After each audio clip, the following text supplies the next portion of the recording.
দীর্ঘ ১৭ বছর নির্বাসিত জীবন শেষে শীঘ্রই দেশে ফিরতে যাচ্ছেন বিএনপির ভারপ্রাপ্ত চেয়ারম্যান তারেক রহমান।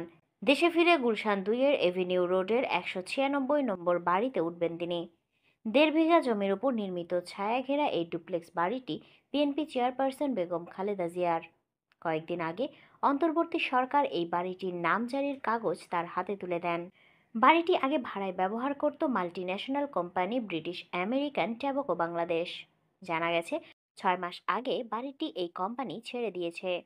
এরপর এটি তারেক রহমানের থাকার উপযোগী করে প্রয়োজনীয় সংস্কার করা হয়েছে। তারেক রহমানের ঘনিষ্ঠ সূত্রগুলো নিশ্চিত করেছে বাড়িটি এখন পুরোপুরি প্রস্তুত। ১৯৮১ সালের ৩১শে মে রাষ্ট্রপতি থাকা অবস্থায় জিয়াউর রহমানের মৃত্যুর পর তার স্ত্রী বেগম খালেদা জিয়াকে রাজধানীর গুলশান এলাকায় ১.৫ বিঘা জমির উপর অবস্থিত এই বাড়িটি বরাদ্দ দেওয়া হয়। বাড়িটি খালেদা জিয়ার গুলশানে ফিরোজা নামের যে বাড়িতে থাকেন সেটির কাছেই। এর বাইরে ঢাকা সেনানিবাসের ভেতরেও আরেকটি বাড়ি খালেদা জিয়াকে বরাদ্দ দেওয়া হয়েছিল।